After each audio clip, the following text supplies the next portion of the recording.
नमस्कार, मैं हूं रवि खेंत्रा। हॉर्नबिल टीवी देख रहे हैं आप। उत्तराखंड लाइव में आपका स्वागत है। खबरों की शुरुआत करेंगे और बड़ी खबर है उत्तराखंड से। उत्तराखंड में समान नागरिक संहिता लागू हो गई है। ये बड़ी खबर आपको बता रहे हैं। यूसीसी लागू करने वाला पहला राज्य बन चुका है उत्तराखंड। यूसीसी नियमावली और पोर्टल का लोकार्पण हो चुका है। सीएम धामी ने जनता से अपना वादा पूरा किया है। उत्तराखंड में यूसीसी लागू हो गया। शादी का रजिस्ट्रेशन नहीं होने पर किसी भी सरकारी सुविधा का लाभ नहीं मिलेगा। ये हाइलाइट्स आपको बता रहे हैं। पति और पत्नी दोनों को तलाक के समान अधिकार उपलब्ध होंगे। तलाक का जो भी ग्राउंड पति के लिए होगा वही पत्नी के लिए भी होगा। पत्नी पुनर्विवाह करती है तो कंपनसेशन नहीं मिलेगा पत्नी को, इस पर इसका कोई हक नहीं होगा। पत्नी की मौत पर पति पत्नी के माता पिता का भरण पोषण करेगा। बच्चे के अनाथ होने की सूरत में गार्जियनशिप की भी प्रक्रिया को आसान किया जाएगा। तो यूसीसी में क्या कुछ खास रहेगा आपको बता रहे हैं। पॉलीगैमी या बहुविवाह पर भी रोक लग गई है। बहुविवाह पूर्ण तरीके से बैन हो गया है। केवल एक शादी ही मान्य होगी। लिव इन रिलेशनशिप की अगर बात करें तो लिव इन रिलेशनशिप के लिए डिक्लेरेशन होना जरूरी होगा और लिव इन रिलेशनशिप में रहने वाले लोगों की पूरी जानकारी अपनी देनी होगी। लिव इन रिलेशनशिप में रहने वाले के पास पुलिस का रजिस्ट्रेशन जरूरी हो गया है। उत्तराधिकार में लड़कियों को लड़कों के बराबर का हिस्सा मिलेगा। एडॉप्शन सभी के लिए मान्य होगा। मुस्लिम महिलाओं को भी अब गोद लेने का अधिकार होगा। गोद लेने की प्रक्रिया को भी सरल किया गया है। मुस्लिम समुदाय में होने वाले हलाला और इद्दत पर अब यूसीसी में रोक लग गई है। गोद लेने की प्रक्रिया का सरलीकरण किया गया है।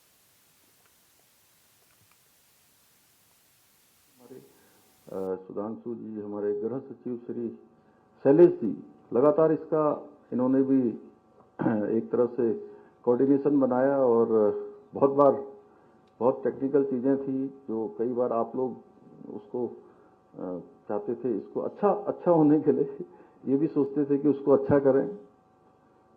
धक्का मुक्की भी होती थी छोटी मोटी वो मैंने अब उसको दूसरे तरीके से कहा है। तो अनेक कोऑर्डिनेशन बनाने का काम किया। सभी हमारे अधिकारीगण, सभी हमारे आए हुए अतिथिगण और हमारे सभी मीडिया के सभी मित्र, राज्य के भी और राज्य से बाहर से भी जो हमारे नेशनल मीडिया के लोग भी आए हैं, उन सभी का, पत्रकार मित्र, छायाकार बंधु, electronic media, print media, digital media, social media, मैं सभी का आज इस ऐतिहासिक अवसर पर देवभूमि उत्तराखंड में और इसके मुख्य सेवक सदन में जो पहले आए होंगे उनका स्वागत है और जो पहली बार यहाँ आए हैं उनका विशेष रूप से मैं स्वागत करता हूँ, सबका अभिनंदन करता हूँ। और आज का ये दिन, जैसा मेरे से पहले बोलने वाले वक्ताओं ने बताया कि आज का ये दिन ऐतिहासिक दिन है और ये केवल हमारे राज्य के लिए ही नहीं बल्कि पूरे भारतवर्ष के लिए आज ये बहुत ऐतिहासिक दिन है, क्योंकि आज हम समाज में समानता स्थापित करने से उद्देश्य से बनाई गई समान नागरिक संहिता को देवभूमि उत्तराखंड में लागू करने जा रहे हैं। और आपने मुझे कहा कि मैं निश्चित रूप से ये मेरा प्रयास है, मेरे साथ हमारे सभी साथियों का प्रयास है, हमारे सभी विधायकों का भी प्रयास है। उन्होंने भी इस विधेयक को बनाने में अपना योगदान दिया और उससे बड़ी बात कि आप सब लोगों ने ड्राफ्ट बनाने में बड़ा काम किया। 2,35,000 से भी ज़्यादा लोगों को आप लोगों ने किसी न किसी माध्यम से इससे जोड़ा और सभी प्रकार के संगठनों से, राजनीतिक दलों के लोगों से, सबसे आपने सबके सुझाव लिए। लेकिन सही में इस गंगा को निकालने का श्रेय अगर किसी को जाता है तो देवभूमि उत्तराखंड की जनता को जाता है, जिन्होंने हमको जो है इसके लिए अपना आशीर्वाद दिया। आज उत्तराखंड में यूसीसी लागू करके हम संविधान निर्माता बाबा साहब भीमराव अंबेडकर जी सहित संविधान सभा के सभी सम्मानित सदस्यों को अपनी सच्ची भावांजलि अर्पित कर रहे हैं। आप सभी मीडिया के साथियों के माध्यम से मुझे अपने 1.25 करोड़ उत्तराखंड वासियों के समक्ष ये घोषणा करते हुए आज अत्यंत हर्ष और गर्व की अनुभूति हो रही है। और मैं सच में आज थोड़ी देर पहले तो मैं ऐसा नहीं सोच रहा था, लेकिन मैं शत्रुघ्न सिंह जी और राधा रतूड़ी जी जब बोल रही थी उसके बाद सच में मैं थोड़ा भावुक भी हो रहा हूं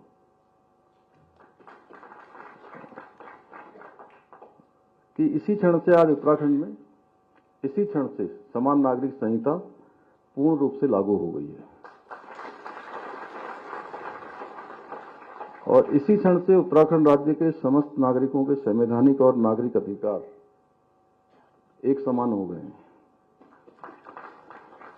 और इसी क्षण से सभी धर्म की महिलाओं को समान अधिकार प्राप्त हो गए हैं।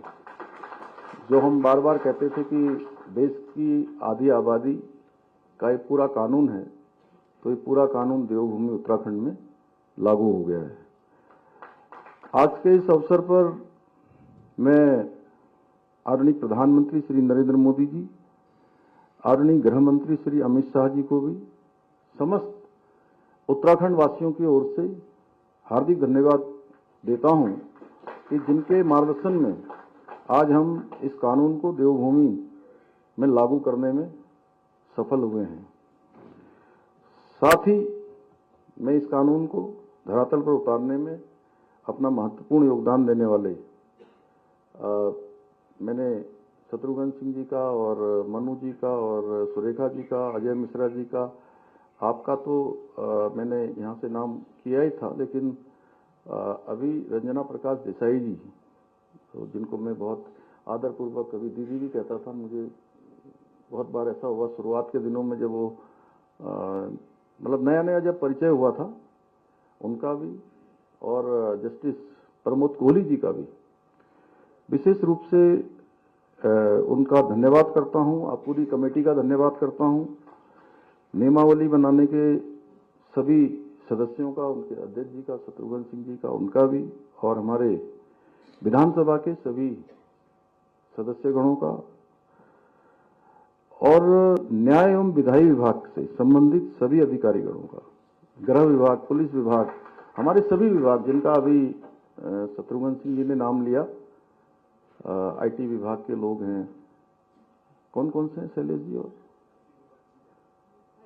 आईटीडीटी, और सभी विभागों ने और सभी कार्मिकों ने, गार्गी जी का नाम लिया, उनका लिया, नितिका जी का लिया, राम उनियाल जी का लिया, तो और कोई है? हाँ, उन सभी का और सभी संबंधित अधिकारीगणों का, हमारे सभी कार्मिकों का मैं धन्यवाद देता हूं। और ये क्षण मेरे लिए आज सच में बहुत भावनात्मक क्षण है, क्योंकि जो हमने संकल्प लिया था 2022 के विधानसभा चुनाव में अपने प्रदेश के देवतुल्य नागरिकों से जो हमने वायदा किया था, आज हम वो वादा पूरा कर रहे हैं। और सच में तब मैं नया नया इस दायित्व पर आया था, नया नया मुख्यमंत्री की मैंने शपथ ली थी, और 7 महीनों में ही हमको चुनाव में जाना था। उस समय बहुत सारे लोग ये विश्वास नहीं कर रहे थे कि दोबारा से मतलब इस काम को हम आगे बढ़ा पाएंगे या दोबारा सरकार में आएंगे। पर चुनाव से पहले हमने यूसीसी लागू करने का वायदा करते समय मुझे पूरा विश्वास था, और मेरे मन में मेरे कई साथी हैं जो यहाँ पर बैठे भी हैं, हमारे वरिष्ठ अधिकारीगण भी हैं, वो हमारे मित्रों की श्रेणी में भी हैं, तो वो बाद में भी मुझे कहते हैं आज भी कि आपके मन में 1% का भी कोई संशय नहीं था कि दोबारा सरकार में आप नहीं आओगे। लेकिन उस समय बहुत सारे लोग नहीं सोचते थे। दीपम जी, आप यहां नहीं थे उस समय।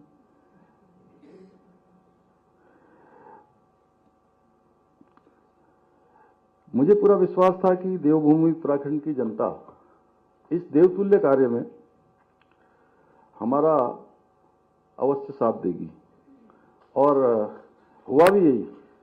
उत्तराखंड में पहली बार राज्य स्थापना के 22 सालों के बाद पहली बार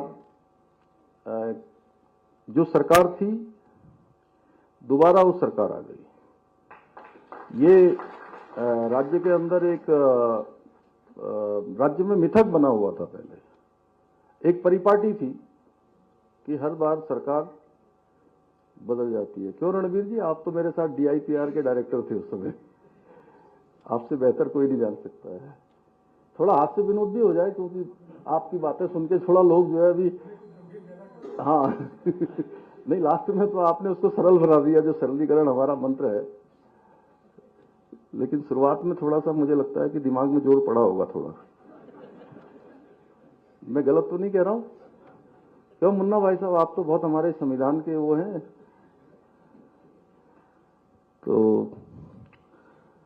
और हमने दोबारा जैसे ही हम सरकार में आए उसके पहले दिन से ही, क्योंकि हमने ये संकल्प लिया था हमारे प्रधानमंत्री आदरणीय मोदी जी के नेतृत्व में, जब हम उस चुनाव में गए थे तो हमने कहा था कि नई सरकार के गठन होते ही हम सबसे पहला एक काम करेंगे, हम देवभूमि उत्तराखंड में समान नागरिक संहिता लागू करने के लिए पहले दिन से काम करेंगे और पहला निर्णय हम वही लेंगे। और हमने पहला निर्णय वही किया था, हमने अपना काम प्रारंभ कर दिया। और रुड़की में बीजेपी के वरिष्ठ नेता पूर्व विधायक कुंवर प्रणव सिंह चैंपियन के फायरिंग मामले को लेकर बीजेपी के प्रदेश महामंत्री आदित्य कोठारी ने एक बयान दिया।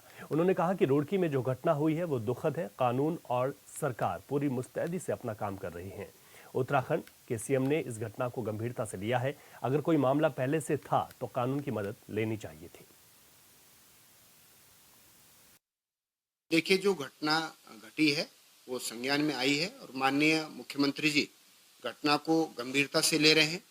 इस पे कुछ कार्रवाई हुई भी है और भी आगे कार्रवाई होगी। और इस प्रकार की जो घटना है ये निंदनीय है। इस प्रकार की घटनाएं नहीं होनी चाहिए। और जब सरकार और प्रशासन पूरी तरह से मुस्तैद है, कहीं पर कोई किसी प्रकार की कोई लापरवाही नहीं है, तो अगर कहीं पर भी किसी के द्वारा कोई इस प्रकार की बात हुई थी तो उसको कानूनी तरीके से उससे निपटा जाना चाहिए। और मैं अभी भी कहता हूं कि हमारे उत्तराखंड एक शांतिप्रिय राज्य है। यहाँ इस प्रकार की घटनाएं कतई बर्दाश्त नहीं की जाएंगी। और जो भी किसी को कोई शिकायत है, किसी के प्रति कोई किसी प्रकार का कोई किसी प्रकार की कोई रंजिश है या कोई बात है, तो सरकार प्रशासन के पास, पुलिस प्रशासन के पास जाना चाहिए, रिपोर्ट दर्ज होनी चाहिए और पुलिस निश्चित रूप से कार्रवाई करती आई है, करेगी भी।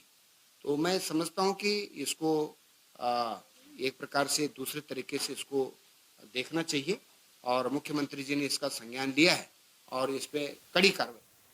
खबर चमोली जिले के पोखरी से है, जहां पर निकाय चुनाव में निर्दलीय प्रत्याशी की जीत होने के बाद बीजेपी के दो बड़े दिग्गज नेताओं पर प्रश्न चिन्ह लगने शुरू हो गए।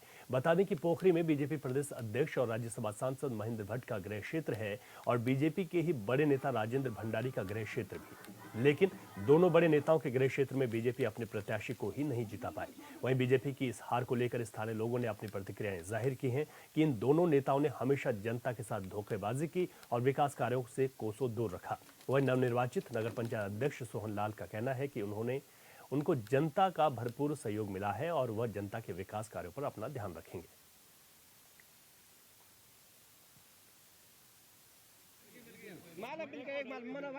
यार, जो जनता का जो रुझान था वो कहीं ना कहीं जो है दोनों नेताओं के इर्द गिर्द जो है अपने वोट का जो है इधर उधर करने में, मतलब अपने वोटरों को या अपना निजी जो प्रत्याशी पर उनका दाव था, तो उसके प्रति दोनों की अपनी अपनी मेहनत था। परंतु ये है कि जनता जनार्दन होती है। जनता हमेशा जो है इन सब चीज़ों को आकलन करते ही अपने मत का प्रयोग करता है। इसलिए लोगों ने बड़े नेताओं के या बड़ी पार्टियों के, राजनीतिक पार्टियों के कैंडिडेटों को वोट न दे के बगैर निर्दलीय प्रत्याशियों को तजुर्बा देना सीखा। और ये कहीं ना कहीं जनता का जो है बहुत बड़ी जीत है। और इस चीज़ों का जो है बड़े दलों के नेताओं को हमेशा, बीजेपी के तो दोनों नेताओं को इस विषय में गंभीरता से सोचना चाहिए। ये तो जनता की जीत है, मेरी जीत नहीं। जनता ने मेरा साथ दिया, किसी कहने पे नहीं आई। जनता ने मेरे को समर्थन दिया और मैं विजयी हो गया। प्रदेश अध्यक्ष महेंद्र भट्ट जी का गृह क्षेत्र है कैबिनेट मंत्री राजेंद्र भंडारी का गृह क्षेत्र है। इन्होंने जो है जनता की भावना के अनुरूप कार्य नहीं किया। बड़ी बात यह है कि नगर पंचायत पोखरी में जो निर्दलीय प्रत्याशी जीता है वो इनके गढ़ में सेंध लगा के पहुँचे हैं और नगर पंचायत के चेयरमैन बन गए हैं। इनकी करने और कथने में बड़ा अंतर है। इन्होंने जन भावनाओं का कहीं सम्मान नहीं किया है और न तो जनता की भावनाओं को इन्होंने समझा है। आप देखिए जनता चिल्ला रही है कि भाई इन सड़कों की स्थिति को देखे, इस क्षेत्र की स्थिति को देखे, लिए समझने को तैयार नहीं। हम तो सीधे सीधे आरोप लगा रहे हैं ना इन पे।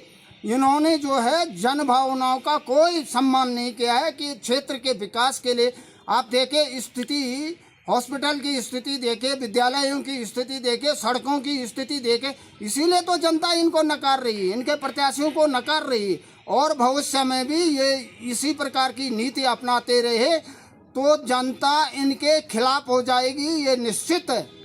धन्यवाद। नगर पंचायत थराली में अध्यक्ष पद पर कांग्रेस प्रत्याशी सुनीता रावत के काबिज होने के बाद कांग्रेस कार्यकर्ताओं में उत्साह का माहौल है। थराली नगर पंचायत में कांग्रेस ने अध्यक्ष पद पर जीत हासिल करने के साथ ही भेटा वार्ड से सभासद पद पर भी जीत हासिल की है। सोमवार को कांग्रेस कार्यकर्ताओं ने थराली नगर पंचायत की नवनिर्वाचित अध्यक्ष सुनीता रावत और भेटा वार्ड से नवनिर्वाचित सभासद मोहिनी देवी की जीत का जश्न मनाते हुए कांग्रेस कार्यालय से विजय जुलूस निकालते हुए थराली की जनता का आभार जताया।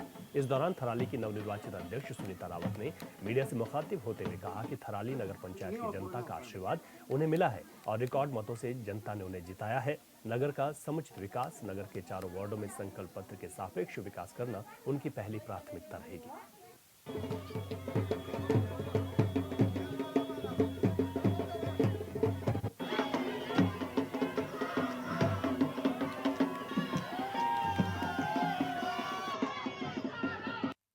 समस्त देवतुल्य जनता को सादर प्रणाम। आप लोगों ने भरोसा दिखाया, इतना प्यार दिया, सहयोग दिया, आशीर्वाद दिया, आपकी मैं हमेशा ऋणी रहूंगी। आपने मुझ पर विश्वास जताया है कि जरूर जो मैंने संकल्प किया है मैं उस पर कार्य करूंगी। जो कांग्रेस पार्टी की प्रत्याशी श्रीमती सुनीता रावत की ऐतिहासिक जीत हुई है, ये थराली के लोगों ने विकास के नाम पर, न कि जुमलों के नाम पर वोट दिया है। विगत 5 वर्षों के कार्य, विगत 10-15 साल की जो सरकारें इनके कार्य को देखते हुए जनता ने जो अपार सहयोग दिया है, इसके लिए पूरी Congress party, block Congress committee, प्रत्याशी समान जनता का धन्यवाद करते हैं और आशाई ने विश्वास दिलाना चाहते हैं आपको कि हमारा जो जीता हुआ जनप्रतिनिधि है वो आपके बीच जाएगा, आपके साथ रहेगा और आपकी जन समस्याओं को सुनेगा और थराली के विकास को आगे बढ़ाने का।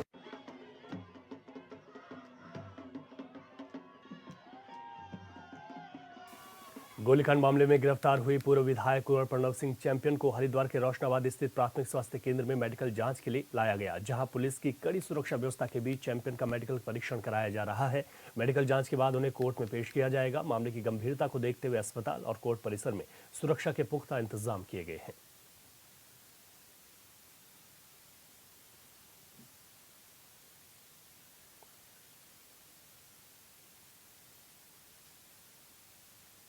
हरिद्वार से हमारे संवाददाता मनोज कश्यप फोन लाइन पर हमारे साथ हैं। मनोज, अभी ताजा अपडेट क्या है इस गिरफ्तारी के बाद मेडिकल को लेकर?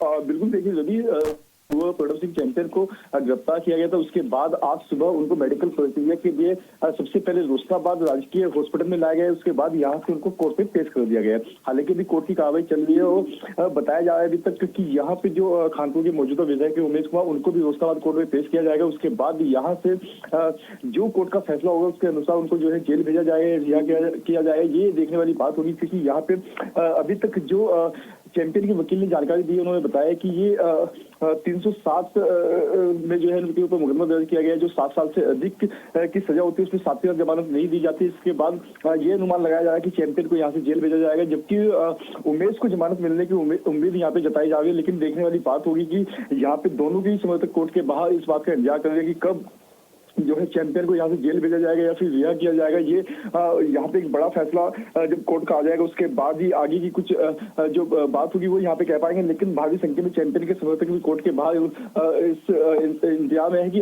कोर्ट का क्या फैसला आएगा। जी रवि। मनोज, क्योंकि जिस तरीके से ये लड़ाई सोशल मीडिया से शुरू हुई उसके बाद सीधे ताबड़तोड़ गोलियां चलने लगी, किसी के घर पर पहुंचा जाता है, तो माहौल इस वक्त कैसा बना हुआ है? क्योंकि बेहद संवेदनशीलता को देखते हुए पुलिस फोर्स को भी तैनात किया गया है, लेकिन मौजूदा वक्त में चाहे हम पूर्व विधायक के वहाँ पर उनके समर्थन में आए लोगों की बात करें या मौजूदा विधायक के समर्थन में आए लोगों की बात करें, किस तरीके से पुलिस ने भी मोर्चा संभाला हुआ है यहाँ पर? बिल्कुल देखिए, कहीं ना कहीं यहाँ पे जो स्थानीय लोग हैं वो थोड़ा डरे हुए सहमे हुए दिखाई दे रहे हैं, क्योंकि यहाँ पे खानपुर के पूर्व विधायक चैंपियन के द्वारा जो मौजूदा विधायक है उमेश कुमार के कार्यालय में घुसा गया वीडियो सोशल मीडिया पे वायरल हुआ है। किस तरीके से वहाँ पे हवाई फायरिंग की गई, लोगों के ऊपर पथराव भी वहाँ पे किया गया। तो जो आसपास के लोग हैं उनको ये डर सता रहा है कि कहीं जो दोनों के समर्थक है वो आपस में न भिड़ जाए, जो स्थानीय लोग हैं उनको किसी बात का नुकसान ना पहुंचे। इसको देखते हुए पुलिस ने यहाँ पे कड़े इंतजाम किए हैं, किसी तरह की कोई दिक्कत परेशानी ना हो स्थानीय लोगों को, उसके भी यहाँ पे विशेष ध्यान रखा गया है। तमाम चप्पे चप्पे पर दोनों के ही कार्यालय और आवास के बाहर में पुलिस तैनात की गई है। कोर्ट के बाहर भी भारी संख्या में पुलिस को तैनात किया गया है, क्योंकि यहाँ पे भी भारी संख्या में जो समर्थक है वो दोनों के समर्थक यहाँ पे पहुंचे। लेकिन सबसे बड़ी बात यह है कि पुलिस के ऊपर भी ये सवाल खड़े हुए हैं कि जिस तरीके से सोशल मीडिया पे पिछले लंबे समय से दोनों के बीच में विवाद चल रहा था, गाली गलौज होती थी और एक दूसरे की वीडियो और आपत्तिजनक फोटो भी अपलोड की जाती थी, इस पर कहीं ना कहीं अगर प्रशासन समय रहते ध्यान दे लेता तो आज इस हालात में रुड़की नहीं पहुंचता। जी बिल्कुल ठीक है मनोज, आपने और आप नजर बनाए रखेगा, शुक्रिया आपका। और इस बुलेटिन में अभी के लिए इतना ही। खबरों से अपडेट रहें और देखते रहे हॉर्नबिल टीवी। इजाजत दीजिए, नमस्कार।